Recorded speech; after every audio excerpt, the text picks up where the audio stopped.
Ó, eu vou contar para vocês que hoje eu recebi flores e não é meu aniversário e nenhum outro dia especial. Tivemos a nossa primeira discussão ontem à noite e ele me disse muitas coisas cruéis que me ofenderam de verdade. Mas sei que ele está arrependido e não as disse a sério, porque ele me enviou flores hoje e não é nosso aniversário e nenhum outro dia especial. Todas as mulheres são bonitas, né? O que eu falo é que não há gente feia, só falta trato. Ontem ele atirou-me contra a parede e começou a asfixiar-me. Parecia um pesadelo, mas os pesadelos acordamos e sabemos que não são reais. Hoje eu acordei cheia de dores e com golpes em todos os lados. Mas eu sei que ele está arrependido, porque me enviou flores hoje. Não é dia dos namorados e nenhum outro dia especial. Ontem à noite bateu-me e ameaçou matar-me. Nem a maquiagem ou as mangas compridas poderiam ocultar os cortes e os golpes que me ocasionou desta vez. Não pude ir ao emprego hoje porque não queria que percebessem. Mas eu sei que ele está arrependido porque ele me enviou flores hoje. E não é dia das mães e nenhum outro dia especial. Ontem à noite ele voltou a bater-me, mas esta vez foi muito pior. Se conseguir deixá-lo, o que eu vou fazer? Como poderia eu sozinha manter os meus filhos? O que acontecerá se faltar o dinheiro? Tenho tanto medo dele, mas dependo tanto dele que tenho medo de o deixar. Mas eu sei que está arrependido, porque ele me enviou flores hoje. Hoje é um dia muito especial. É o dia do meu funeral. Ontem, finalmente, ele conseguiu matar-me. Bateu-me até eu morrer. Se ao menos eu tivesse tido a coragem e a força para o deixar, se tivesse pedido ajuda profissional, hoje eu não teria recebido flores. Gente, infelizmente, essa é a rotina e a história da violência contra a mulher. Mas a gente não pode só chegar e falar assim, nossa, a violência contra a mulher, nós estamos sabendo disso só agora, e os homens são todos uns canalhas, né? Mas não, porque não é isso. A violência contra a mulher, ela caminha junto com a história da humanidade. O homem, desde o início da civilização, ele sempre deteve o poder de vida e de morte de toda a família dele. E o que acontecia? O homem e as crianças e até todos os membros da família tinham que obedecer àquele chefe. E nós temos isso até hoje, que o patriarcado vigora até hoje, tanto na maioria dos países, né? E os homens mandam da forma que querem e as mulheres só resta obedecer. E nós não podemos dizer que isso não acontece no Brasil, porque acontece, né? Talvez em São Paulo, mas lá nos rincões do Brasil acontece. E para vocês terem noção, assim, alguns apanhados para não ficar cansativo, de como a mulher vem sendo tratada na sociedade. A mulher, em 1857, as mulheres eram tecelãs lá numa fábrica em Nova York, Estados Unidos, e elas foram reivindicar melhores condições de trabalho. Elas pediram uma redução de 16 horas para 10 horas de trabalho. Elas pediram um tratamento digno em ambiente de trabalho. Infelizmente, eu não consigo lembrar de um nome de um filme, que era numa mineradora, americano esse filme, e que elas mostram bem isso, porque elas tinham que se trocar e ir no banheiro masculino daquela época. E elas reivindicavam também equiparação salarial, porque as mulheres executavam o mesmo trabalho dos homens e ganhavam apenas 1/3 do salário daqueles homens. E aí, o que fizeram os outros homens, os donos das outras fábricas? Se atendesse às reivindicações dessas mulheres, com certeza teriam que atender à reivindicação das outras operadas das outras fábricas. Então, eles preferiram trancar 130 mulheres dentro daquela fábrica, botaram fogo para amedrontar as outras, e elas morreram carbonizadas. Por isso que o mundo é muito bonzinho, e em 1910 eles declararam o dia 8 de março como o Dia Internacional da Mulher, porque se presume que esse incêndio aconteceu no dia 8 de março. E para vocês terem uma ideia da evolução e da preocupação da humanidade contra a violência, que só em 1948, há 65 anos atrás, é que foi adotada e proclamada pela ONU a Declaração Universal dos Direitos Humanos, ou seja, preocupados com a humanidade toda. E aí eu também falo o seguinte, não é que o mundo é bonzinho, porque eles perceberam que o homem que era operário, que trabalhava para o empresário, infeliz e violentado, ele não rendia tanto quanto um homem respeitado. Então, uma das preocupações, e por isso que se fez a Declaração dos Direitos Humanos, para que se reduzisse a violência, mas sempre olhando o lucro lá na frente. E, mesmo com a Declaração Universal dos Direitos Humanos, a violência contra as mulheres não cessou e nem diminuiu mundialmente. E as mulheres continuaram sendo privadas de liberdade e de conhecimento, porque há muito pouco tempo atrás nós não poderíamos estar aqui, só eles, né? Há muito pouco tempo atrás. Para vocês terem uma ideia, nós aqui no Brasil, a primeira forma legal que regeu o Brasil foram as ordenações filipinas. E nas ordenações filipinas, estava lá o poder patriarcal que foi vivido na Idade Média. E as ordenações filipinas, ela vigorou até 1916. E, para vocês terem uma ideia, nas ordenações filipinas, o marido tinha o direito de aplicar castigos físicos à mulher e à sua companheira, e também tirar-lhe a vida, se sobre esta mulher corresse apenas o boato de que ela era adúltera. E eu trouxe aqui, eu vou ler para vocês o artigo. Olha o que está escrito. Achando o homem casado, sua mulher em adultério, licitamente poderá matar a si, a ela, que é como está escrito, como o adúltero, quer dizer, o amante da mulher. Então, ele pode matar os dois. Mas, se ele matar o adúltero, e esse adúltero for mais que o marido, ou seja, se o adúltero for um fidalgo, está escrito aqui, ou um nosso desembargador, ou pessoa de maior qualidade que o marido, aí, porém, quando matasse alguma das sobreditas pessoas, achava-a como superior com a mulher, em adultério, não morrerá por isso, mas será degradado para a África com pregão na audiência pelo tempo de ao menos 3 anos, dependendo da pessoa que é o amante da mulher. Em momento sequer ele ia cumprir pena pela morte da mulher. Entendeu? Olha, só estavam preocupados com o homem.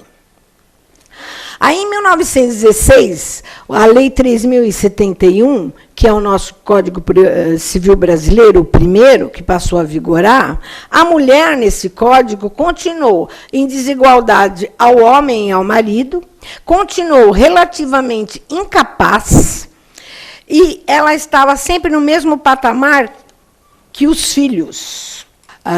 Os filhos, os pródigos e os silvícolas. Olha onde que a gente estava até outro dia. Enquanto solteira, ela tinha que viver sob o domínio do pai. Depois que casada, ela ficava sob o domínio do marido. E o homem sempre era o chefe da sociedade conjugal. A mulher não tinha direito nenhum. Aí, para vocês terem uma ideia, no artigo 186 do Código de 1916, dizia, se houvesse alguma discordância entre o casal, sempre prevaleceria a vontade paterna, a vontade masculina. Então, vocês estão vendo que os homens nossos, hoje, estão melhorando bastante, mas eles são consequência de toda uma sociedade, desde quando o mundo é mundo, né? Então, a gente não pode só botar culpa na cabeça deles. Para vocês terem uma ideia, a mulher só passou a ter direito a votar em 1932, com a proclamação do Código Eleitoral, que deu o direito ao voto secreto à mulher, e deu o direito dela votar e ser votada. Mas aí tem uma coisinha muito bonitinha, como eu falo sempre. Além de ter o direito de votar e ser votada, só que a mulher casada só poderia votar se ela levasse por escrito a autorização do marido. E as solteiras e casadas tinham que comprovar que elas tinham condições econômicas de sobreviver sozinha. Se elas não comprovassem que tinham condições econômicas de sobreviver sozinhas, elas não poderiam votar. Portanto, eles deram e não deram, né? Porque mulher, naquela época, como ia ter? Só na Constituição de 1934, que foi declarado o princípio da igualdade entre os sexos, regulamentou o trabalho feminino, equiparou o salário entre homens e mulheres, mas isso também é uma fantasia, porque até hoje nós não temos essa equiparação, proibiu o trabalho noturno da mulher e deu o direito de voto à mulher sem distinção nenhuma. Aí fala, nossa, que legal, uma mulher passou a votar, né? Passou nada. Só em 1946, o voto feminino passou a ser obrigatório. Antes, ela votava se quisesse. Só em 1946, ela passou a ser obrigatório. Mas obrigatório a partir do momento que ela tivesse o título de eleitor. E eu sempre conto que a minha mãe, tadinha, que foi embora faz um ano, ela só tirou o título de eleitor para votar no Collor. Mas só para vocês entenderem que foi em 1989, se eu não me engano. Ou seja, a mulher não tinha consciência do direito que ela tinha. Entendeu? Então, em 1946, a mulher podia votar a partir do momento que tivesse título de eleitor, mas não houve conscientização dela ter tirar o título e ir lá votar para exercer a sua cidadania. Uma coisa que mudou muito para a mulher, olha, de 1946, só em 1962 é que foi proclamado o Estatuto da Mulher Casada. Ele deu uma modificação e ajudou muito as mulheres. Foi o começo da nossa mudança, por isso que nós estamos aqui. Pelo tudo que eu já estudei e vi. Porque o Estatuto da Mulher Casada deu o direito da mulher a trabalhar sem autorização do marido, teve direito, na hora do desquite, ficar com a guarda dos filhos, que até então ela não tinha esse direito, na hora da separação. Agora, em 1964, nós tivemos o golpe político, que todo mundo que pensava um pouquinho mais ia para os porões do DOI-CODE. O que aconteceu com o movimento feminista? Se retraiu com medo de morrer. Então, todo mundo ficou mais quietinho, mas todo mundo trabalhando nos porões da vida, né? E aí, o que aconteceu? Só na década de 70 é que esse movimento foi retomado. Tanto é que a década entre 1975 a 1985 é chamada década da mulher. E por quê? Porque em 1975 a ONU oficializou o Dia Internacional da Mulher, que eles tinham declarado lá em 1910. Né? Por isso que, em dia 8 de março, é um furor no mundo inteiro.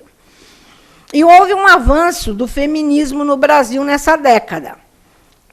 E tem uma coisa, até a década de 70, nos júris dos homens que matavam por amor, eles eram a defesa deles é que eles matavam pela legítima defesa da honra. E muitos saíram livres, leves, soltos, e a culpada da morte era a coitada que estava lá embaixo dos 7 palmos. Né? E aí o que aconteceu? E no uso da defesa desses homens, se denigria muito a vítima que estava morta. Né? Sempre para garantir a absolvição. Né? Não, porque como ela ia se defender? Estava mortinha, né? E nós temos um caso que é marcante no Brasil, porque esse caso modificou a postura do judiciário, que é o caso do Doc Street, que matou a Angela Denise em 1976, porque ela resolveu que não queria mais namorar com ele. E como ela era uma mulher muito bonita, ele desferiu tiros no rosto dela mesma. E isso aconteceu em Cabo Frio. E o que aconteceu? No primeiro julgamento do Doc Street, foi usada a legítima defesa da honra, e ele foi condenado só a 2 anos de detenção, e ainda saiu livre, leve e solto, porque teve a seu favor o sursi, que é a nossa liberdade, né?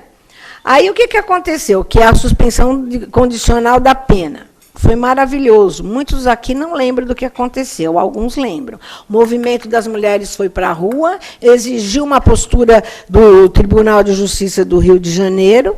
O Rio de Janeiro teve que desaforar o julgamento lá de Cabo Frio, levou para a capital, por causa do movimento e do furor, anulou o primeiro julgamento e jogou o Doc Street pela 2ª vez. Aí ele foi condenado pelo crime que cometeu sem legítima defesa da honra.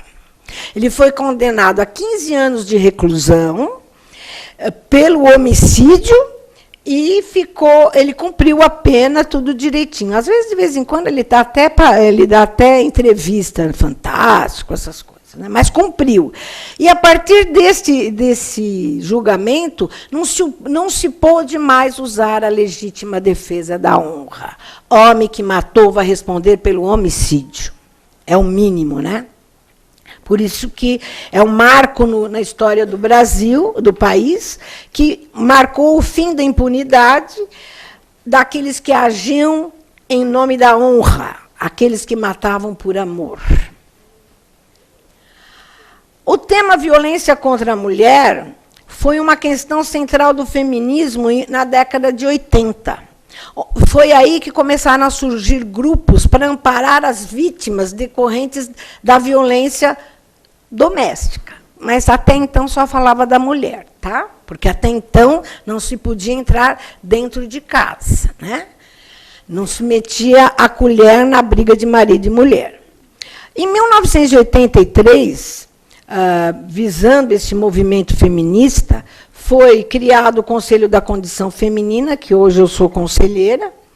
Um deles também foi o Programa de Assistência Integral à Saúde da Mulher, sempre preocupando em fazer políticas públicas para as mulheres.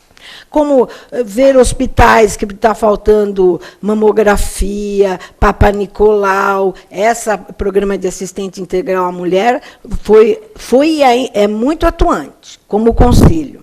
Em 1985, foi inaugurada a primeira Delegacia de Defesa da Mulher, e quem não sabe, fique sabendo que qualquer outro país que tiver Delegacia de Defesa da Mulher copiou o nosso modelo, porque o nosso é a primeira no mundo, e se preocupados de acolher essa mulher violentada, por isso que foi criada a Delegacia de Defesa da Mulher, para receber a mulher com pessoas especializadas, né? E nós, infelizmente, temos notícia que quando a mulher vai numa delegacia normal, muitas das vezes é recebida e fala assim, mas você deve ter feito alguma coisa para merecer apanhar, né? Os próprios policiais ainda falam isso. Não foi por acaso.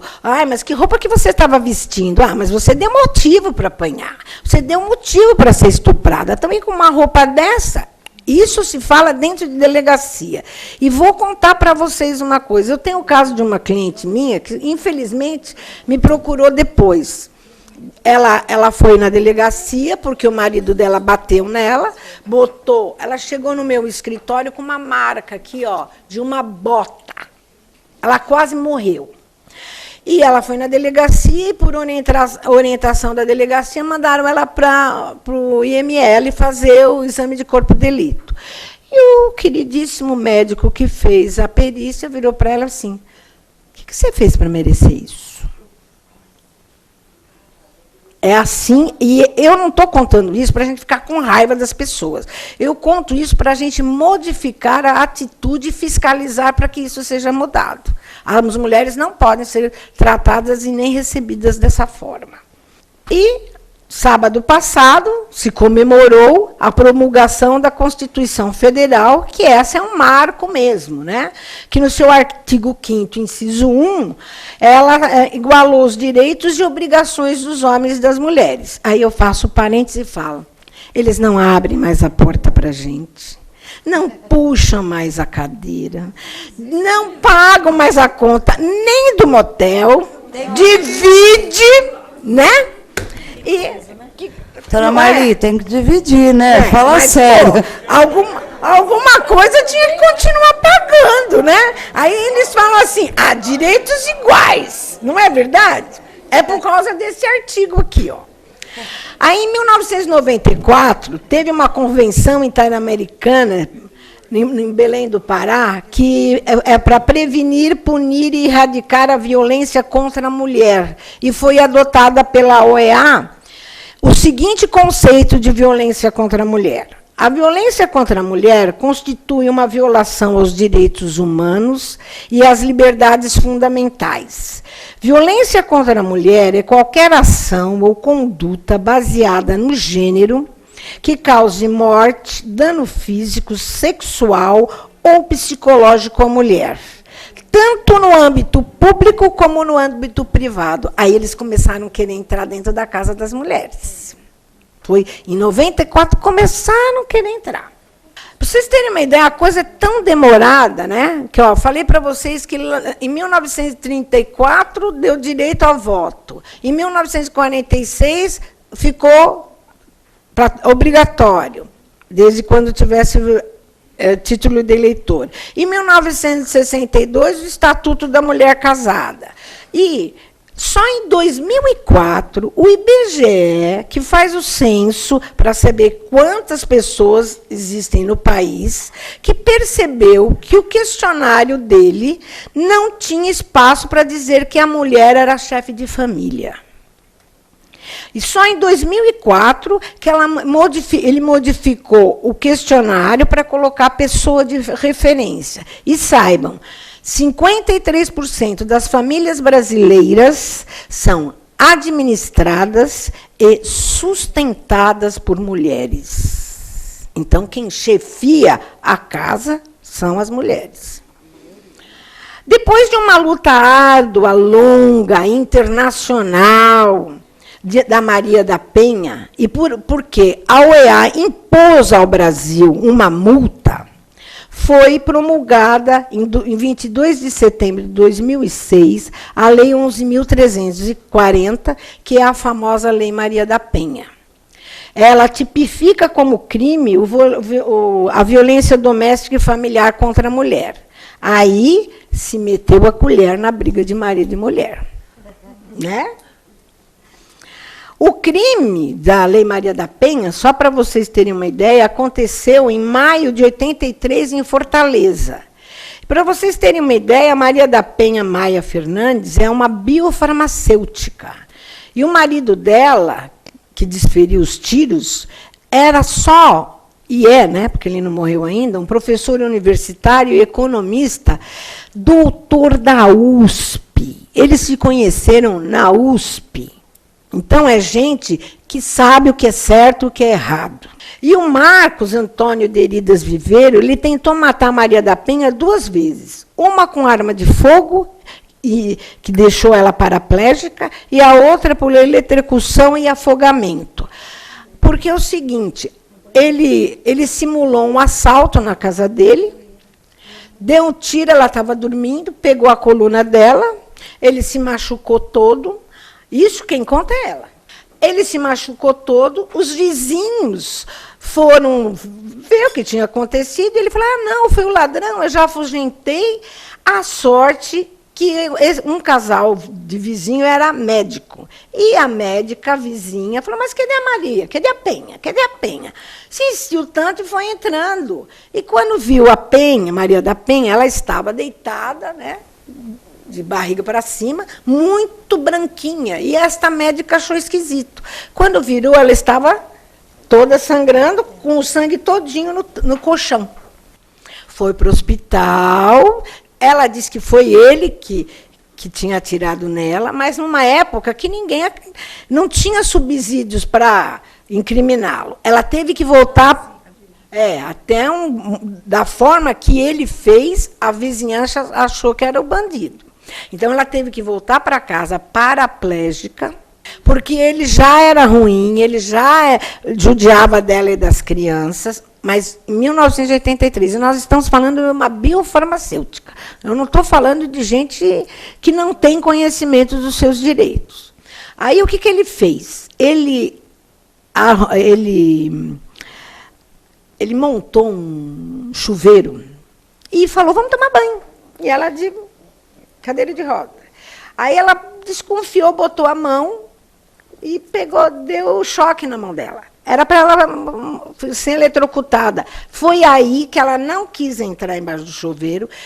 Como ela estava paraplégica, ela tinha enfermeira na casa, ela chamou e realmente constataram que ele tinha feito no chuveiro.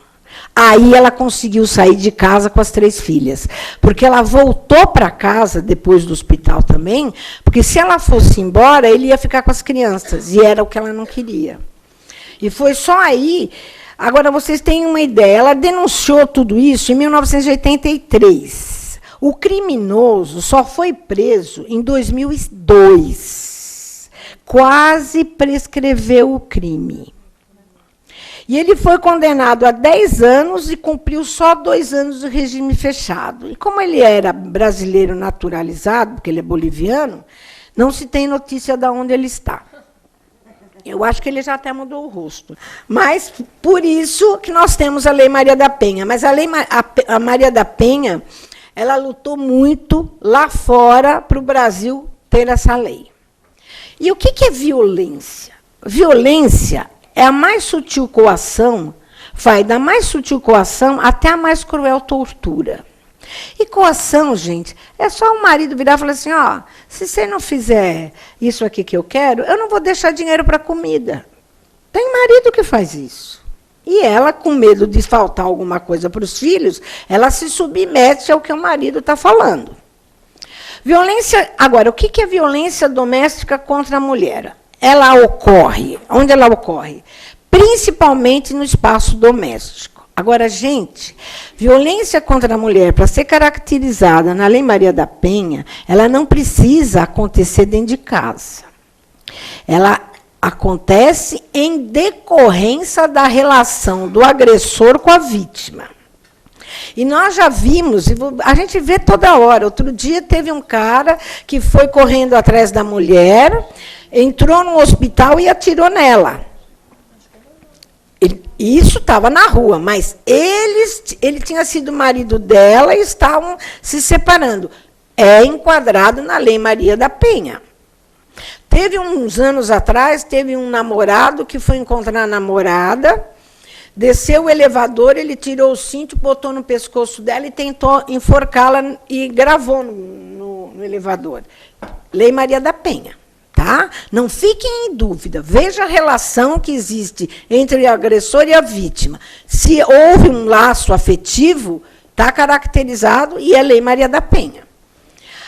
E quem pode cometer esse crime? O pai, o marido, o atual companheiro, o namorado, o ex-marido, e mesmo outras pessoas com quem a mulher mantenha relações afetivas ou íntimas, que vivam com ela. Por exemplo, os filhos, filha, filho, né? Sogro, primo, tio, qualquer parente. E tem uma coisa que vocês também precisam ficar atentas. Se a mulher estiver recebendo algum hóspede, e esse hóspede, lá dentro da casa dela, o hóspede está confirmado que é um convidado que ela está recebendo na casa dela, e esse hóspede cometer violência contra ela, também se caracteriza a Lei Maria da Penha, tá? Quais são os maiores causadores da violência doméstica contra a mulher? Os maiores, mas tem a personalidade do homem, tá? Nós não podemos descaracterizar a personalidade do homem. É o alcoolismo e os ciúmes. E é sempre aquilo, a mulher não quer mais viver com o marido ou com o namorado. Como é o nome daquela menina do Lindenberg? Eloá. Por que ele matou ela? Porque ela não queria mais namorar com ele. Por ciúmes. E está cheio disso, entendeu? E a maioria da população do mundo, e de diferentes culturas, já está constatado que grande número de mulheres já foram agredidas física, psicológica ou sexualmente, pelo menos uma vez na vida. E eu duvido que nós aqui não somos somos também. Vai dizer que nenhum homem chama nós de gorda. Vai dizer que nenhum homem fala, não quero mais você porque você é gorda, porque você é feia. Isso é violência, entendeu? Porque está diminuindo a autoestima da mulher, entendeu? Mas nossa, é violência. Burra, então, como eles gostam de fazer a gente... mas essa daí, sabe que eu desmanchei dela? Porque ela é louca. Primeira coisa que os homens falam. Pobre. Advogada. E, gente, uma das coisas mais tristes dessa estatística é saber que a mulher dentro da casa dela, onde ela acha que ela está no recesso do lar, protegidíssima, ela sofre 9 vezes mais risco de ser violentada dentro da casa dela do que na rua. Isso é estatística comprovada pelo tudo que já aconteceu, tá? Porque estão dentro da casa, quem protege? As paredes, né? E eles fazem o que bem entendem. E eu não estou dizendo que é só marido, não. Tem filho que judia. Tem o caso dos idosos, né? Que a mãe já está velhinha e o filho vai lá que quer dinheiro e também judia da mãe. Se protege por causa das paredes e dos muros. Para vocês terem uma ideia, que 85% das agressões físicas ocorridas no lar, o cônjuge é o agressor mais frequente. Aquela pessoa que ela amou e confiou. E se entregou, né? Agora, essa estatística também, para mim, é muito triste. O Brasil está em 7º lugar no mundo com homicídios de mulheres. O estado do Espírito Santo está em 1º lugar. São Paulo podia não estar em lugar nenhum, né? Mas está no 26º. E para vocês terem uma ideia, nos últimos 3 anos, 17 mil mulheres morreram em virtude e em decorrência da violência doméstica, fora as outras. Em decorrência da violência doméstica, foram 17 mil mulheres nos últimos 3 anos. O número é altíssimo. A cada 2 minutos, 5 mulheres são agredidas violentamente no Brasil.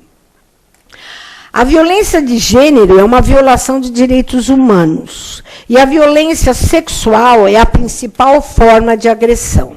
E, gente, violência sexual, como eu falo, né? E isso eu falo para nós, operadores de direito, para a gente detectar junto às nossas clientes, né? O fato dela não querer ter conjunção carnal com o marido e ele obrigar, isso é caracterizado estupro.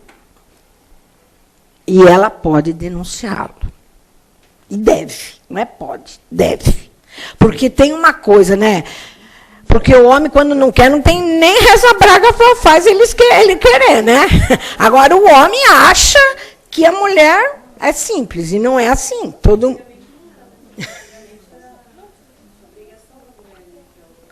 Sim, hoje não. Hoje a mulher tem vontade própria, né? A mulher, uma coisa, gente, eu estou falando de Lei Maria da Penha, tá? A Lei Maria da Penha prevê que a única vítima é a mulher. Estão inventando umas historinhas lá, mas a Lei Maria da Penha prevê que a única vítima é a mulher. Violência doméstica e familiar.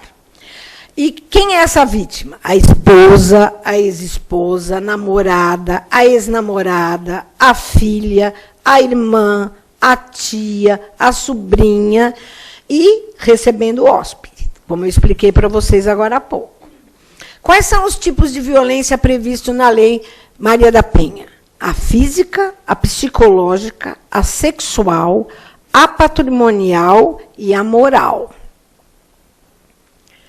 Eu vou voltar aqui na patrimonial, porque física é a mais fácil de todas. Porque ou ela está morta, ou ela está marcada, como a mulher lá do começo da nossa história.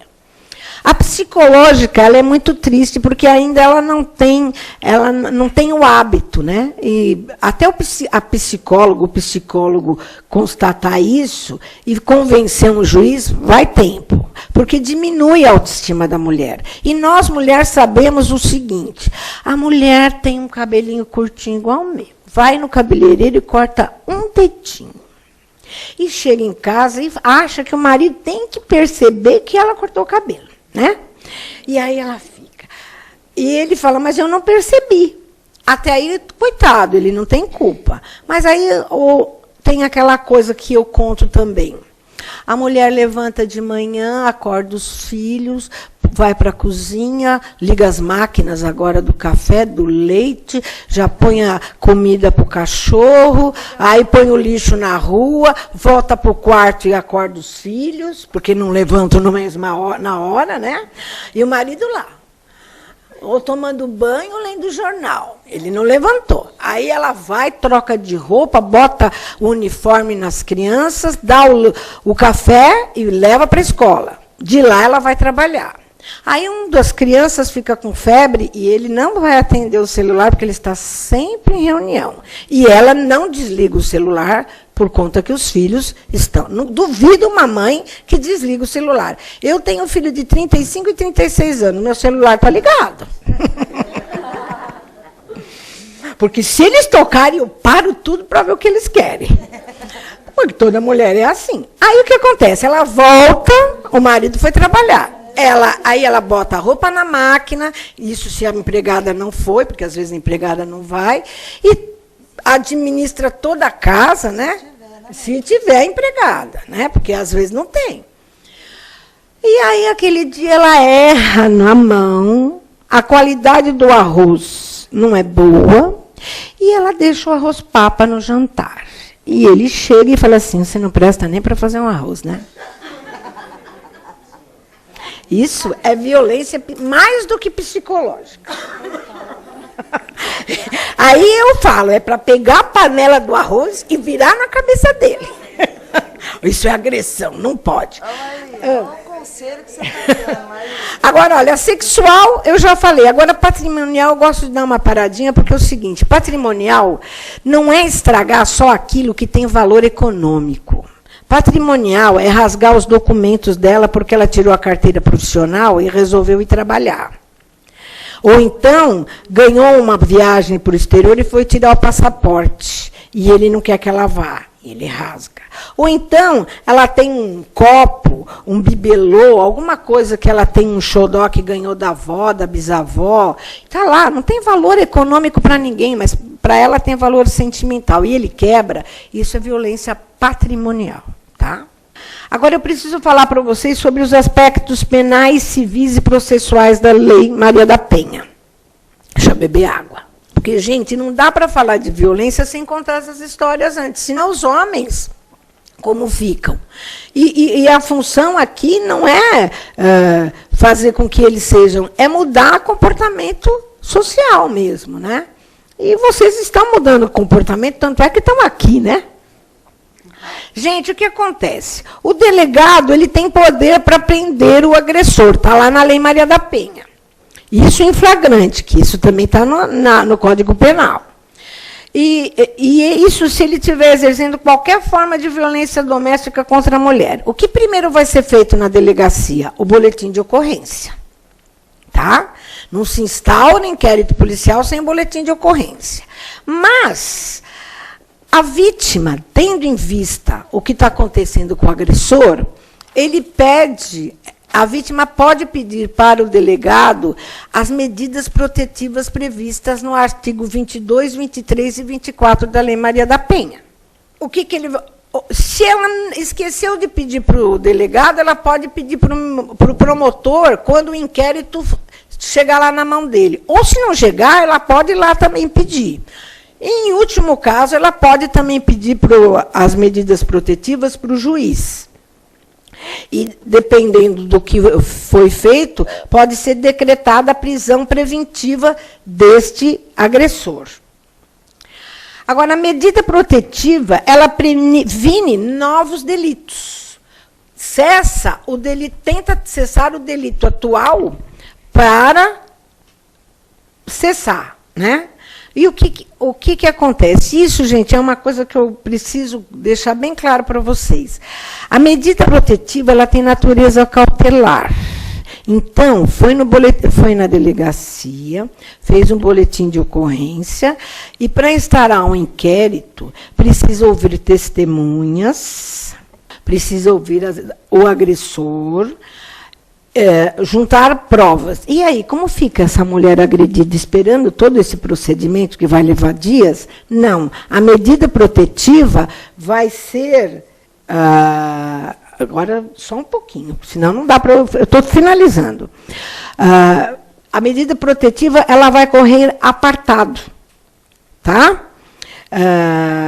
Só que, para fazer o requerimento da medida protetiva, tem que ser feito um requerimento bem elaborado. E vocês fiquem sabendo que na delegacia já tem um questionário elaborado pela Secretaria da Segurança Pública, bem elaborado para poder convencer o juiz dele conceder essas medidas protetivas. Outra coisa, andam juntos, o inquérito policial tem que ser instaurado, e quando o inquérito policial for instaurado, ele vai ser apensado, a medida protetiva vai ser apensado ao inquérito ou ao processo. Agora, bem no finzinho, que isso aqui é importante que vocês saibam, existem dois entendimentos. Uns entendem que se o inquérito for arquivado, o processo de medida protetiva será extinto e as medidas protetivas serão revogadas. Já tem um outro entendimento que diz que, mesmo o inquérito policial, se ele for arquivado, as medidas protetivas não caducam. E essa é o posicionamento da Vara Central do Mário Guimarães. Tá? Isso aqui não. As medidas protetivas estão nos artigos 22, 23 e 24 da Lei Maria da Penha. Dizer para vocês que o Supremo Tribunal declarou a constitucionalidade dos artigos 1º, 33 e 41 da Lei Maria da Penha, ou seja, a Lei Maria da Penha é constitucional. Em 2012, a ação penal não condicionada à acusação da vítima. Toda vez que tiver lesão, né, se souberam que a vizinha está apanhando, vocês podem denunciar, não precisa ela denunciar. Hoje é aceito isso. Desde 2012, o Supremo Tribunal declarou isso. Então, o andamento do processo de violência contra a mulher independe da vontade da mulher. Qualquer pessoa pode denunciar. E só um detalhe. Existe um crime de ameaça e dano, que é uma ação penal, aí, de ameaça e dano. Aí depende da vítima, que tem prazo para denunciar. O que não tem, quem não pode, a violência é qualquer um, mas a denúncia de ameaça e dano é só a vítima, tá? E essa ameaça e dano é diferente da ação civil por dano do artigo 186 do Código Civil. A Lei Maria da Penha é a primeira lei que reconheceu as relações homofóbicas. As relações homofóbicas, nada. As relações homoafetivas. Eu estou com tanta pressa que eu estou falando bobagem aqui. Não, já estou terminando aqui. E, olha, combate à violência contra a mulher. É a reeducação do agressor, é a desconstrução da postura machista dominante na sociedade. Nós, operadores de direito, temos o compromisso com a aplicação correta da Lei Maria da Penha, porque estão inventando moda nessa lei, tá? Mas, antes da aplicação correta da lei, nós temos que ter postura de modificação social. E, olha, qualquer coisa, vocês denunciam a violência 180.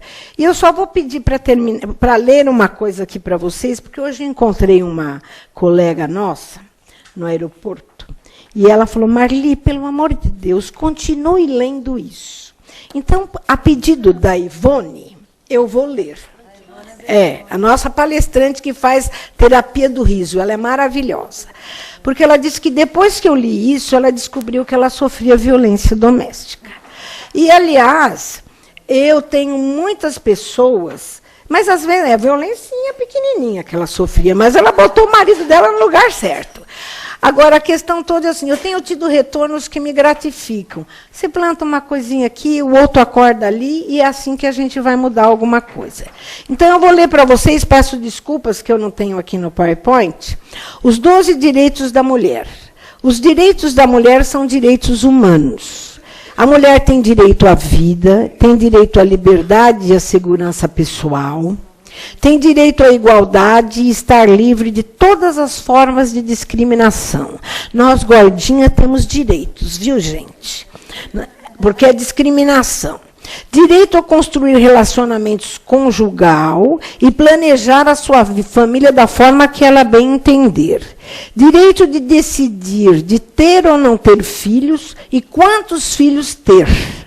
Direito à liberdade de reunião e participação política, direito à liberdade de pensamento, direito à informação e à educação, direito à privacidade. Privacidade, gente, é ter direito de entrar no quarto e trancar a porta e se trocar sozinha. Não pense vocês que está cheio de mulher que não pode nem trancar o banheiro. Muito menos pôr a roupa que gosta. Direito à saúde, direito à proteção da sua saúde, direito aos benefícios do progresso científico e direito a não ser submetida a torturas e maus tratos. Isso quem declarou foi a ONU.